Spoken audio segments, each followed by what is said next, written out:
नमस्कार, मैं ज्योति निषाद। रुक करेंगे खबरों की ओर। सीएम नायब सिंह सैनी ने एक अनोखा उदाहरण पेश किया। CM Nayab Singh Saini MLA hostel से साइकिल चलाकर विधानसभा पहुंचे। इस दौरान उनके साथ स्पीकर हरविंदर कल्याण, मंत्रिमंडल के सदस्य और कई विधायक भी साइकिल यात्रा में शामिल हुए। ये पहल नशा मुक्त और पर्यावरण संरक्षण को बढ़ावा देने के उद्देश्य से विधानसभा की तरफ से आयोजित की गई थी। इस मौके पर सीएम सैनी ने कहा कि व्यायाम से इंसान एक्टिव रहता है। पीएम मोदी का आह्वान है, फिट इंडिया स्वस्थ इंडिया। जब हम योग और व्यायाम करेंगे तो स्वस्थ रहेंगे, और जो स्वस्थ रहेंगे तो विकास की रफ्तार भी तेज होगी। युवाओं से नशे से दूर रहने की अपील करते हुए सीएम सैनी ने कहा कि युवा हमारे देश की सबसे बड़ी संपत्ति है, लेकिन नशा इस अनमोल संपत्ति को बर्बाद कर देता है।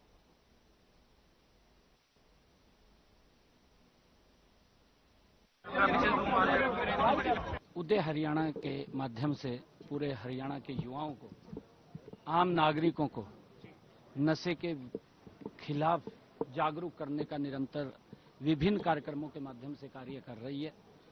चाहे साइकिलोथॉन यात्रा हो, जिसमें लाखों की संख्या में हमारे युवाओं ने साइकिल यात्रा में भाग लिया, और चाहे हमारी मैराथन हो, जिसमें लाखों की संख्या में युवा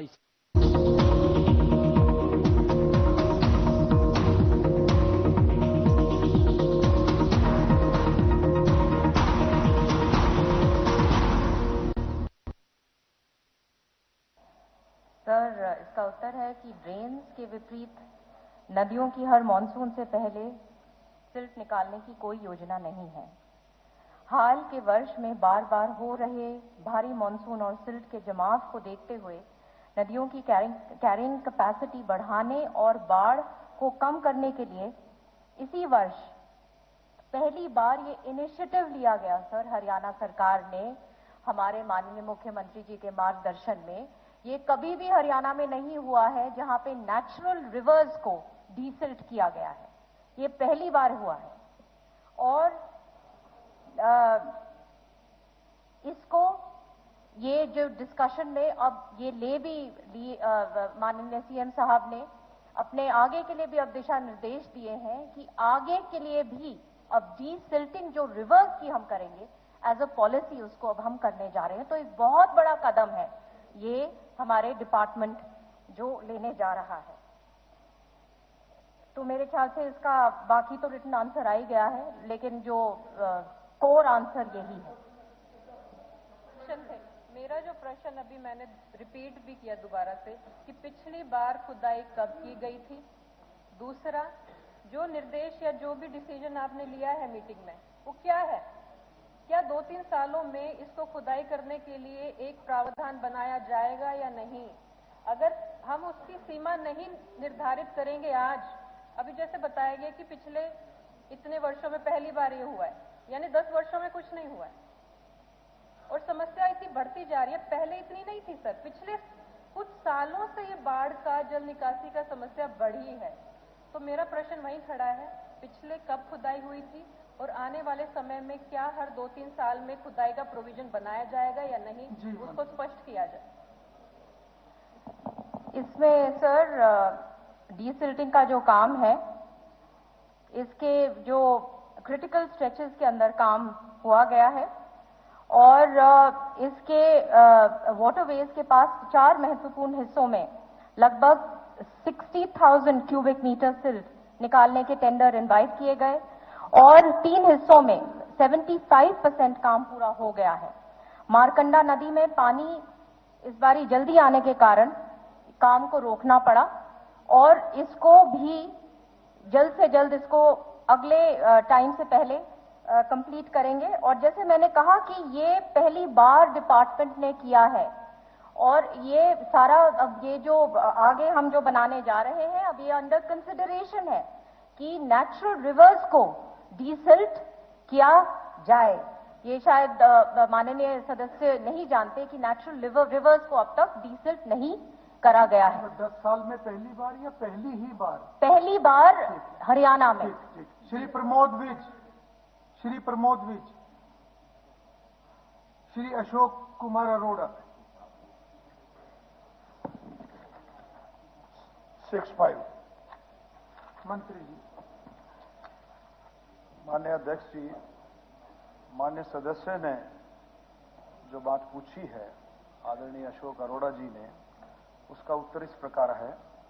श्रीमान जी, ब्रह्म सरोवर के पश्चिमी तट पर अस्थायी आधार पर एक ट्रांसफर स्टेशन पहले से स्थापित किया गया है, जहां से थानेसर नगर पालिका के सॉलिड वेस्ट को प्रतिदिन करनाल प्रोसेसिंग साइट पर ले जाया जाता है। जैसे ही कचरा प्रबंधन के लिए नगर परिषद थानेसर उपयुक्त स्थान निर्धारित करती है, जिसके लिए 20/8/2025 को एक विज्ञापन जारी किया गया, यह ट्रांसफर स्टेशन तुरंत हटा दिया जाएगा।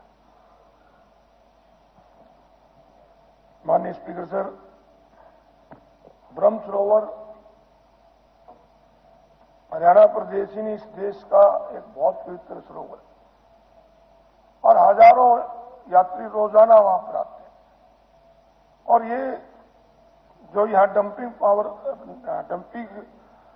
प्लांट बनाया गया है, ये डंपिंग पॉइंट, इससे बिल्कुल ब्रह्म सरोवर के ऊपर है, सड़क के साथ। एक तरफ कुरुक्षेत्र यूनिवर्सिटी है, दूसरी तरफ ब्रह्म सरोवर है। पिछले दिनों कुरुक्षेत्र डेवलपमेंट बोर्ड की मीटिंग महामहिम राज्यपाल की अध्यक्षता में हुई थी। माननीय मुख्यमंत्री जी भी वहां थे, तो मैंने वहां भी मुख्यमंत्री जी से इस बात के लिए रिक्वेस्ट की थी और मुख्यमंत्री जी ने आदेश भी दिए थे कि इसको तुरंत बंद करके जो हमारा रेलवे एलिवेटेड बना हुआ है वहां पर इसको ट्रांसफर किया जाए, ना कि ब्रह्म सरोवर पे किया जाए। और उसके बाद ग्रीवेंसेस कमेटी में भी आदेश माननीय मंत्री जी ने दिए, परंतु दुख से कहते हैं कि अभी तक भी वो जो ट्रांसफर होने वाला काम है वो बंद नहीं हुआ।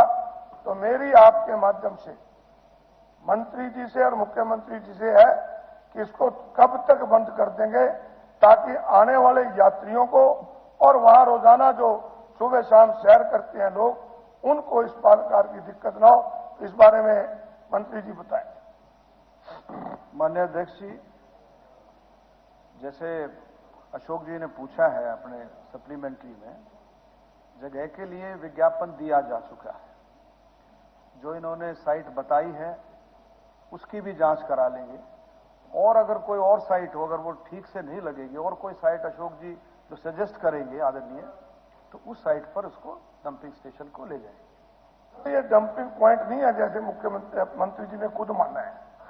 हमारे जो नगर परिषद थनेसर का कूड़ा है वो करनाल में जाता है। यहां पर तो डंपर खड़े करके एक डंपर से दूसरे डंपर पर ले जाते हैं और वहां पर गंद हो जाता है। मेरा इसमें कहीं भी और पॉइंट ब्रह्म सरोवर को इसमें साइड की जरूरत नहीं। मुख्यमंत्री जी ने स्वयं कहा था अधिकारियों को कि रेलवे ट्रैक बहुत लंबा है, वहां भी नीचे खड़े करके हो सकते हैं। तो इस बारे में मेरा अनुरोध है, ये जनहित का मामला है, ये कोई सरकार का या मेरा नहीं, ये लोगों के हित की बात है। इसको तुरंत मुख्यमंत्री जी इसमें अपना संज्ञान लेते हुए इस बारे में आदेश जारी करें कि ब्रह्म सरोवर, अब तो महीने बाद गीता जयंती भी आने वाली है, तो इस प्रकार की दिक्कतें वहां पर आएंगी। तो मेरी अनुरोध है कि इस पर किया जाए।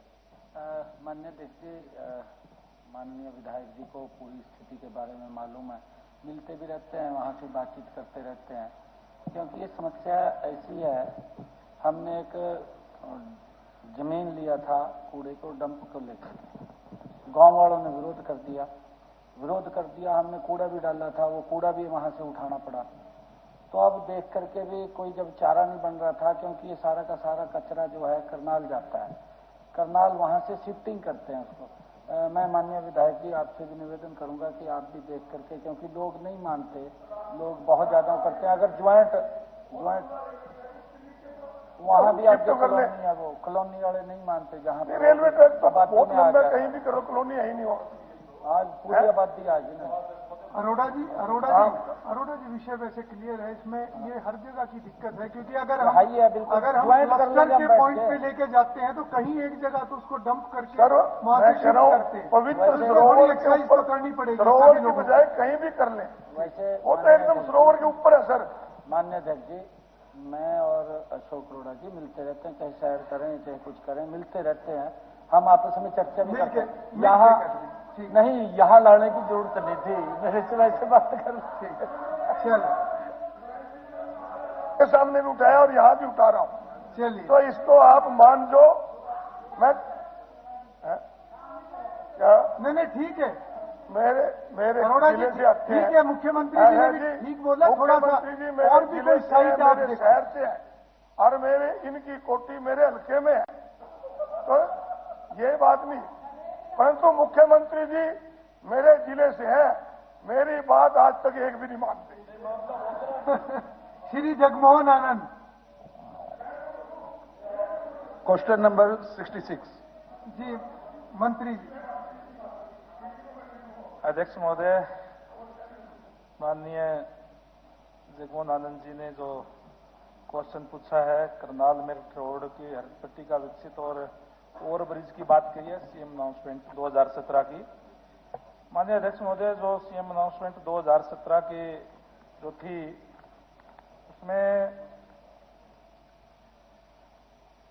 ये मुख्यमंत्री कोड संख्या 20093 से एक मुख्यमंत्री घोषणा जारी की गई थी, जिसमें शुगर मिल RD 0 से 2800 तक तथा करनाल मेरठ रोड को 6 लेन और शुगर मिल RD 2800 से 14670 तक 4 लेन बनाने की थी, यानी उत्तर प्रदेश सीमा तक ये घोषणा की गई थी।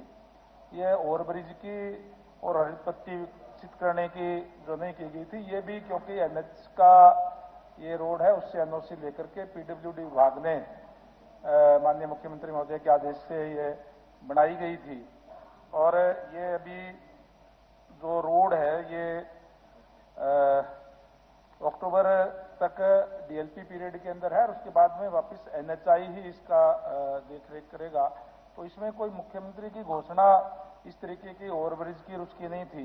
फिर भी क्योंकि मेरठ बाईपास का कार्य अभी प्रगति पर है और मेरठ बाईपास का जो कार्य जो करनाल बाईपास का जो कार्य प्रगति पर है, वो मेरठ रोड को क्रॉस करके जाएगा। जो संत रविदास मंदिर के पास जो यातायात है वो काफी हद तक उसके ऊपर बाद में डाइवर्ट हो जाएगा।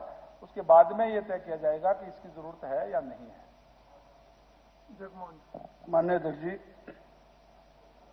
जब तत्कालीन मुख्यमंत्री श्री मनोहर लाल जी थे, जिसे इन्होंने बताया कि भी सीएम अनाउंसमेंट की बात कही, सेक्टर 6 का एक डेलीगेशन माननीय मुख्यमंत्री जी को मिला था, तब मैं जिलाध्यक्ष था। उस सड़क पर वो आपकी विधानसभा को भी जोड़ती है और रोज हर हफ्ते में कोई ना कोई एक एक्सीडेंट वहां पर होता है। वो बड़ा व्यस्त चौक हो चुका है और दिन ब दिन अभी 6 लेन का नया हाईवे बाहर से निकल रहा है और उत्तर प्रदेश का सारा ट्रैफिक जोन सा है यहां से होकर के गुजरेगा। IG साहब का भी रेजिडेंस उसके बराबर में है। तो हर हफ्ते कोई ना कोई एक एक्सीडेंट होता है, कोई ना एक जान जाती है। मेरा आपके माध्यम से निवेदन है कि इसको हैवी ट्रैफिक को देखते हुए और इसको ऊपर जो पुल है इसका फ्लाईओवर बनना बहुत जरूरी है, क्योंकि ट्रैफिक का जो दबाव है वो 6 लेन हाईवे बनने के बाद ये मेन रास्ता हो जाएगा जो यूपी को कनेक्ट कर रहा है और यूपी का सारा ट्रैफिक यहां से होकर के गुजरेगा।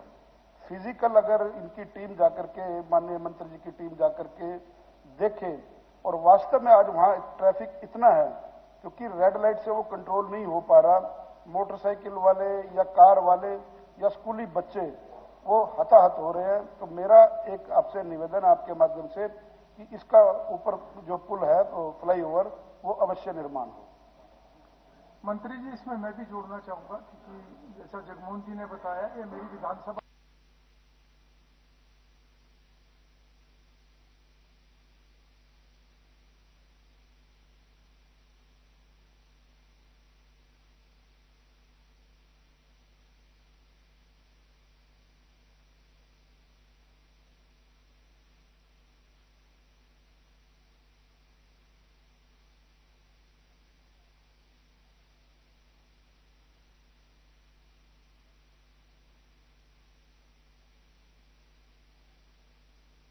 को कनेक्ट करता है और ये बात बिल्कुल सही है कि यहाँ के लिए एक विषय आया था फ्लाईओवर का और पिछले दिनों में मैंने एक रिव्यू मीटिंग जो की थी उसमें भी ये विषय आया था कि नवंबर में जब नेशनल हाईवे से को ये हैंडओवर हो जाएगा तो उसके बाद वो टेकअप करेंगे। तो मेरा भी इसमें निवेदन है।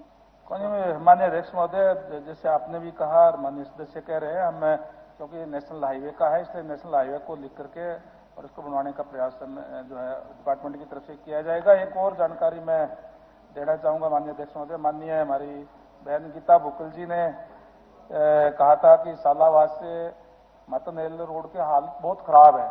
वो 3-4 दिन से अभी शुरू कर दी है बहन जी, उस पर काम शुरू हो गया है। और आपने जो तुचकवास से जो मतनेल की जो बात कही थी, मतनेल बहु की, वो भी अक्टूबर में शुरू हो जाएगा। श्री मोहम्मद एक तो शुरू होगा जो ज्यादा खड्डे करे था। श्री मोहम्मद इसराइल। Question number 67। मंत्री जी। स्पीकर सर,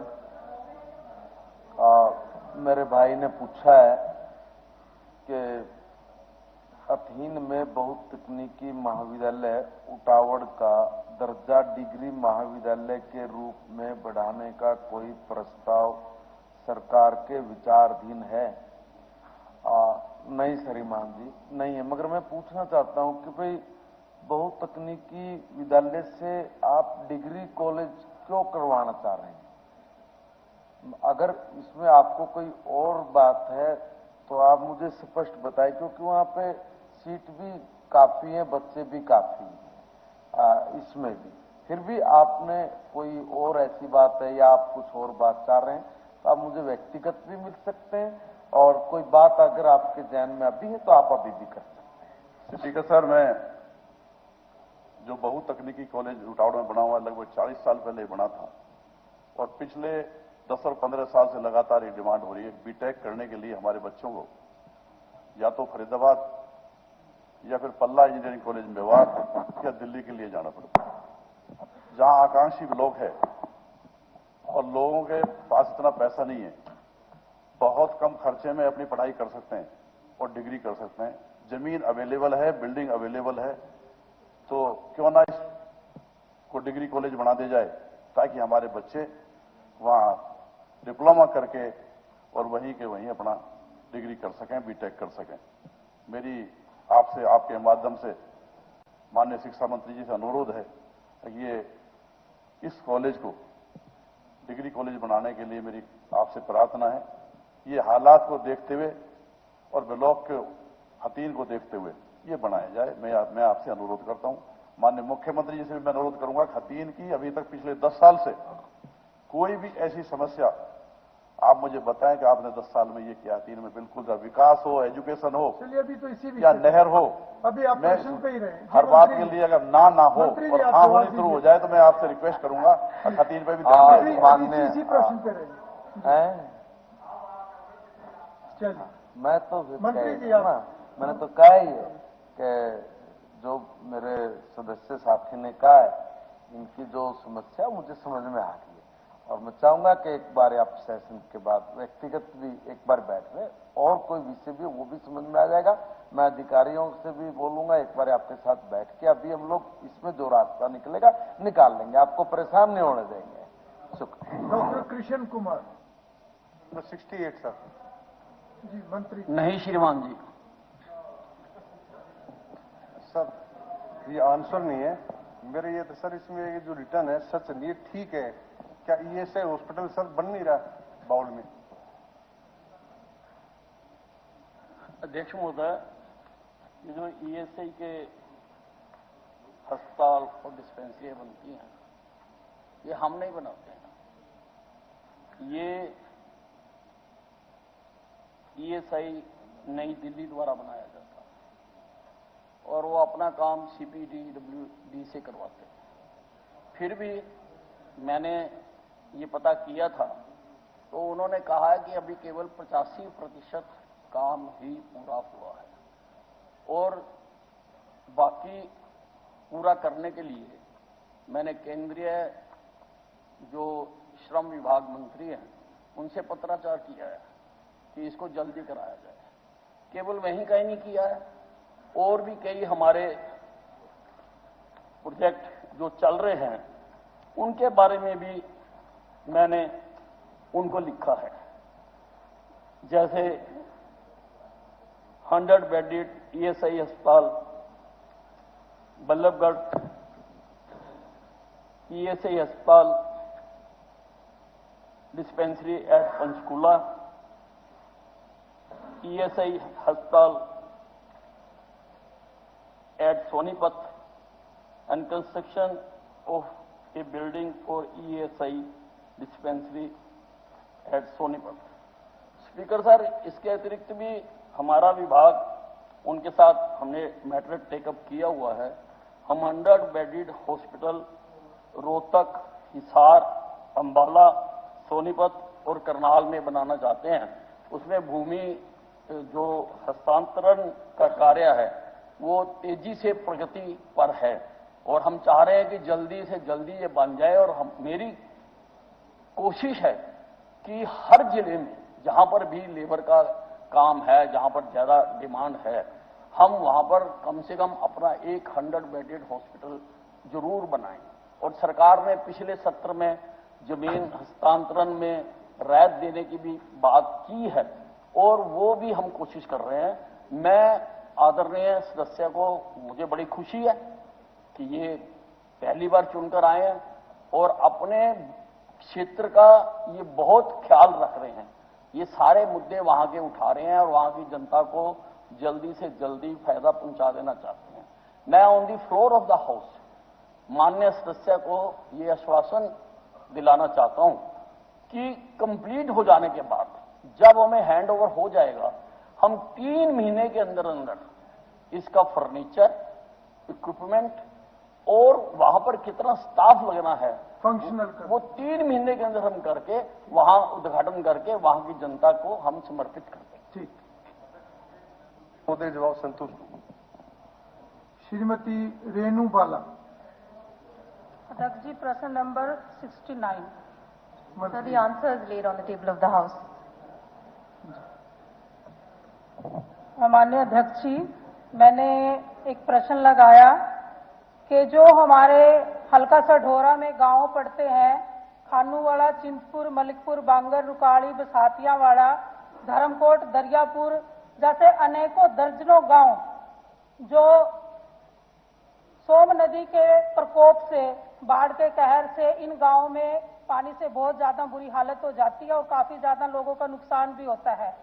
तो इसका जवाब माननीय हमारी बड़ी बहन है श्रुति जी, उन्होंने, मंत्री जी ने जवाब दिया कि श्रीमान जी, इन सभी गांवों में नुकसान नहीं होता क्योंकि सोम नदी यमुना की एक सहायक नदी है और मानसून के दौरान ही इन गांवों में बाढ़ आती है। लेकिन मैं अपनी बहन से और मंत्री जी से यही पूछना चाहूंगी कि प्रश्न तो मैंने यही लगाया कि इन गांवों में बाढ़ से बहुत ज्यादा नुकसान होता है और जो किसानों की फसलें हैं वो भी हजारों एकड़ खराब हो चुकी है इन गांवों में। और मैं आपको बताना चाहूंगी कि जब ये बाढ़ का मौसम आता है तो मैं भी अपने क्षेत्र के इन गांवों में गई थी और उसका प्रूफ, अध्यक्ष जी, उसका प्रूफ मेरे पास है। गांव का सारा सामान, लोगों के घरों का सामान, खाने तक का सामान, उनके बेड, उनके उठने बैठने का सामान, यानी कि 5-5, 6-6 फुट लोगों के घरों में पानी घुस चुका था और दलदल से भर चुका था। तो मंत्री जी कहती है कि इन गांवों में कोई नुकसान नहीं होता। तो मैं आपके माध्यम से मंत्री जी से यह कहना चाहूंगी कि आप भी एक बार इन गांवों का दौरा करके आए ताकि आपको भी पता चले कि इन गांवों में कितना नुकसान है। और ये प्रूफ मेरे पास है इन गांव का कि इनकी हालात कितनी बद से बदतर हो जाती है, लोगों के लिए खाने का राशन तक नहीं मिल पाता।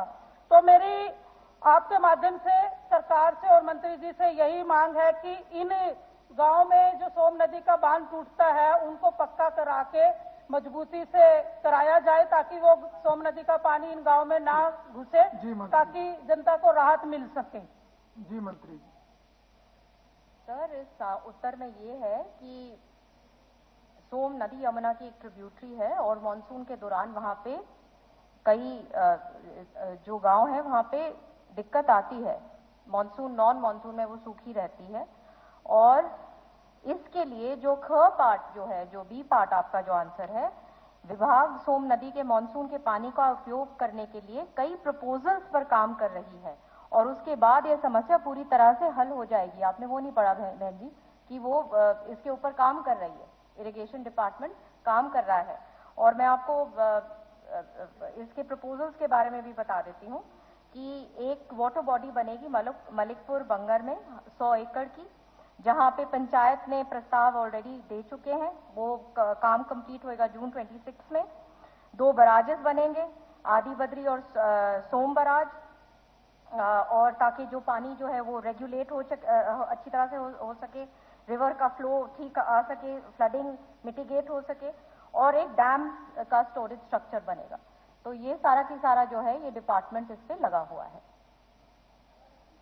मैं आपके माध्यम से कहना चाहूंगी कि जो हमारे वहाँ पे प्रशासन अधिकारी हैं, मानसून सत्र के समय